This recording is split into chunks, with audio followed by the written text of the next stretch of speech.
Hello class 12th. Today I am going to start the next topic, adjoint of a matrix.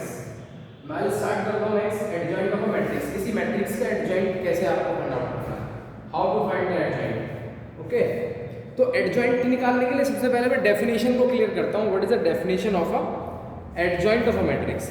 The adjoint of a square matrix A. कोई मेरे पास में square matrix है, let A be any square matrix. तो square matrix है A और उसके जो एलिमेंट है ए आई जे. भाई ए कोई मैट्रिक्स है एंड एम बाय एम. भाई स्क्वायर मैट्रिक्स है तो क्या होना चाहिए आपके पास में? सेम ऑर्डर होना चाहिए ना, मतलब रो और कॉलम सेम होने चाहिए.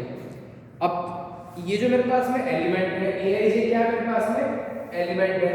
तो अब ये जो एडजॉइंट जो निकलेगा वो है is the transpose of this matrix. Transpose यानी कि एडजॉइंट जो होगा आपके पास में, एडजॉइंट ए होगा वो होगा हमारे पास में transpose of A I J M by N. And A I J क्या थे, लास्ट में पढ़ के आए थे.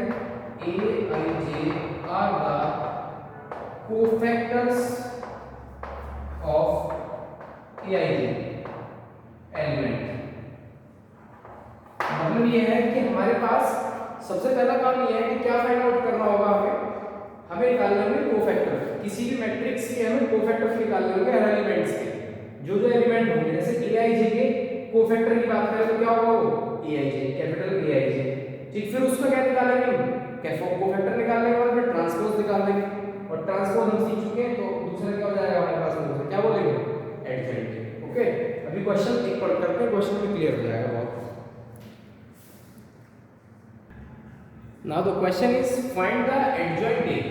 एडजॉइंट ए फाइंड आउट करना फॉर ए. ए जो मैट्रिक्स है पास 2 3 1 4. तो मेरे पास जो ए मैट्रिक्स है वो है मेरे पास में 2 3 1 4. जो ए मैट्रिक्स है उसका मैंने लिख दिया 2 3 1 4. तो सबसे पहले मैंने बताया था इस मैट्रिक्स के एलिमेंट्स के कोफैक्टर्स. तो इसका कोफैक्टर निकालते हैं. इसका मतलब मैं रिप्रेजेंट करता हूं इससे a11 से. लास्ट क्लास में पढ़ के आए थे. a11 फर्स्ट कॉलम को ऐड करेंगे, कितना आ जाएगा? 4. नेक्स्ट है a12 कितना आएगा? a12 की जो वैल्यू आएगी मेरे पास फर्स्ट रो और सेकंड कॉलम को ऐड करिए और कितना हो जाएगा? 1. और बताया था मैंने 1 और 2 इन दोनों को -1 टू द पावर में 1 + 2 तो कितना हो जाएगा? ये -1. नेक्स्ट अब मैं बात करूं आपसे a, ये कौन सा एलिमेंट है? 21. a21 के लिए क्या करेंगे आप? वही नेगेटिव साइन रहेगा और क्या second row and first column add कर दें तो कितना आ गया? 3. नेक्स्ट a22 कितना हो जाएगा? सेकंड रो सेकंड कॉलम कितना आएगा? 2. और कैसा रहेगा? पॉजिटिव रहेगा क्योंकि -1 टू द पावर क्या रहेगी? 2 + 2. ये तो कॉमन सी चीज है, पता होना चाहिए आपको.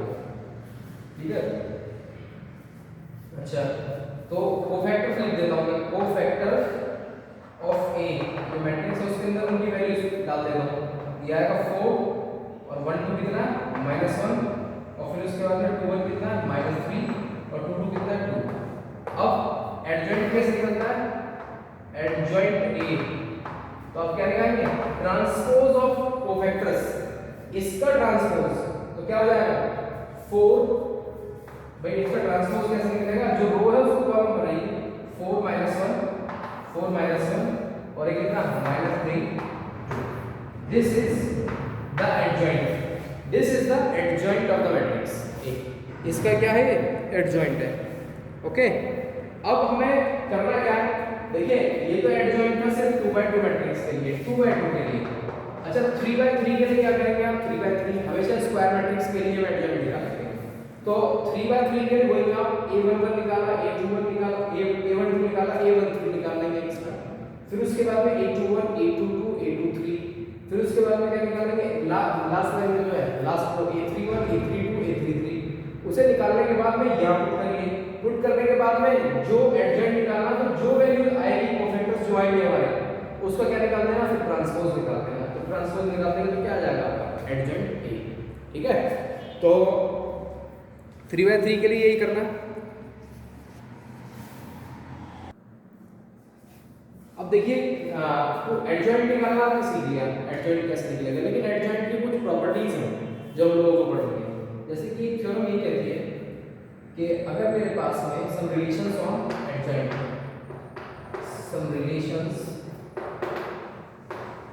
ऑन एडजॉइंट, ठीक है, अगर मेरे पास में ये रिलेशन है A इंटू एडजॉइंट A, भाई A है कोई मैट्रिक्स और एडजॉइंट A का मल्टीप्लिकेशन किया आपने, तो हमेशा इक्वल होता है ये adjoint A into determinant A is equal to, sorry determinant A into I के इक्वल होता है। Very useful relation, A into adjoint A and adjoint A into A is equal to determinant of A into I, हमेशा ये equal होते हैं ये, ठीक है।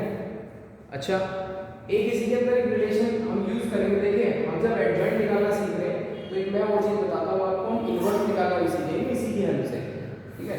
तो उससे पहले कुछ रिलेशन हमें और पता होनी चाहिए सिंगुलर और नॉन सिंगुलर मैट्रिक्स के बारे में। दूसरी चीज for singular matrix, singular matrix क्या हो गया, singular matrix if determinant A, if determinant A is equal to 0, is equal to 0 if a singular matrix, for singular matrix determinant A equal to क्या 0, and third for non singular matrix determinant A is not equal to 0, यानी कि determinant A क्या होना चाहिए, not equal to 0। इसका use अभी करेंगे आगे हम इनवर्स फाइंड आउट करने में, ठीक है। तो एक हमारे पास में सिंगुलर मैट्रिक्स कैसे पता लगेगी, singular matrix determinant A equal to 0 and a non singular matrix determinant A is not equal to 0, okay. अच्छा, अगर मेरे पास में दो मैट्रिक्स हैं A एंड B, वो नॉन सिंगुलर मैट्रिक्स हैं, सेम ऑर्डर है, तब आपके पास में जो इनकी मल्टीप्लिकेशन होगी वो भी कैसी होगी, नॉन सिंगुलर मैट्रिक्स होगी, सेम ऑर्डर की। मतलब ये है कि अगर मेरे पास में A मैट्रिक्स है कैसी है, नॉन सिंगुलर, एक B मैट्रिक्स कैसी है, दोनों में कैसी है, ये है नॉन सिंगुलर मैट्रिक्स, ठीक है ना, नॉन सिंगुलर मैट्रिक्स। अगर आप A भी फाइंड आउट करें और B निकालें, दोनों ये दोनों भी कैसे हैं, नॉन सिंगुलर ही रहेंगी, नॉन सिंगुलर ही रहेंगी आपके पास में।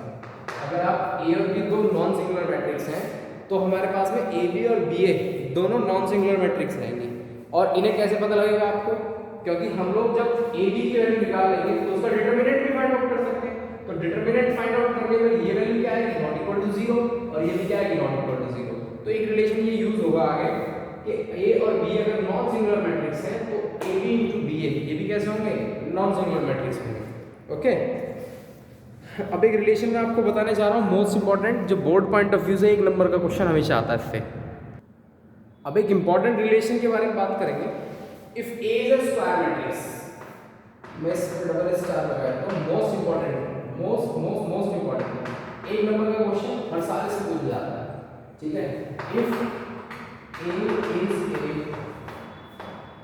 a square matrix of order n, यानी कि ऑर्डर क्या है उसका, n है आपके पास में अगर ऑर्डर उसका, तब याद रखिएगा दो एडजॉइंट A का जो डिटरमिनेंट होता है, यानी कि एडजॉइंट A का whole determinant is equal to A to the power determinant A n minus 1।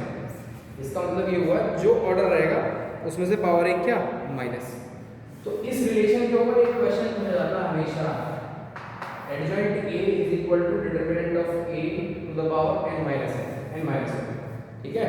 एक क्वेश्चन जरूर पूछा जाएगा इसके ऊपर 1 नंबर का।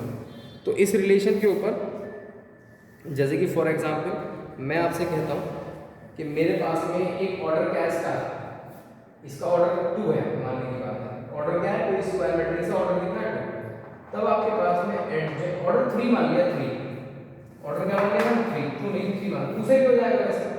तो एडजॉइंट A जो मेरे पास निकाला होगा और उसका determinant is equal to determinant A, और यह पावर कितनी भाई 3 है, तो 3 माइनस 1 कितना 2, बात समझ में आ रही है। तो इसका मतलब डिटरमिनेंट A निकालिए, डिटरमिनेंट A निकालिए और उसका क्या करने सीखा है, स्क्वायर कर दीजिए, डिटरमिनेंट ढेर मांगे की बात है, ए में मेरे पास मैट्रिक्स है, ये है 2 3 4 5, ओके। अगर मैं इसका डिटरमिनेंट निकालूं जो भी आएगा और जो वैल्यू आएगी उसका स्क्वायर कर दीजिए, वो किसके बराबर रहेगी, एडजॉइंट ए के डिटरमिनेंट के। तो अब ये नहीं है कि आपको एडजॉइंट ए का डिटरमिनेंट अगर निकालना है तो पहले तो एडजॉइंट निकालिए फिर उसका डिटरमिनेंट निकालिए, सीधा सीधा आप एक काम करिए, ए का डिटरमिनेंट निकालिए और उसका स्क्वायर कर दीजिए। लेकिन डिपेंड करता है ऑर्डर के ऊपर, अगर ये ऑर्डर 2 होता तो 2 - 1 कितना हो जाएगा, डिटरमिनेंट कितना आएगा, तो 2 - 1 ये ए जाएगा, यानी डिटरमिनेंट ए की जो वैल्यू रहेगी वही किसकी रहेगी, एडजॉइंट ए की डिटरमिनेंट की वैल्यू रहेगी, ओके। और नेक्स्ट क्लास में फिर हम पढ़ते हैं अब क्या, नेक्स्ट क्लास में पढ़ते हैं इन्वर्टिबल मैट्रिक्स के बारे में, how to find the inverse of a matrix, okay. Thank you.